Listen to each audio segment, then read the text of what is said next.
What's up, guys? Welcome back to the video. So today's video, I was having some issues with the car. I was getting some few codes. It was P2004 and P2005, and then a misfire.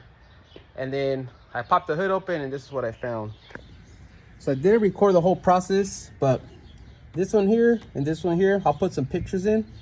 A rat got in here and chewed them up. This hose here, it was all chewed up. I have a picture too, I'll post that.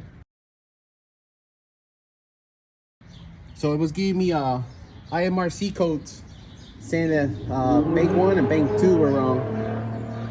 So I'll put everything in the pictures. I took pictures, but I forgot to record the whole process.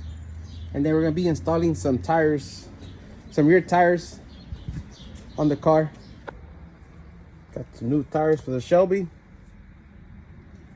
Nittos 555 R2s, because the old ones are pretty beat up already. The old ones are still the stock tires.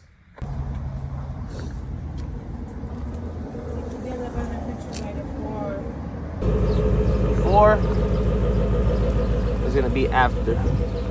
See how good they hook. These are the stock tires still. The car only has 30,000 miles, so I think it's time for some new tires. And these are the Pilot Super Sports 305, 35, 19. Time for some fuel, some coffee before heading to get the tires mounted.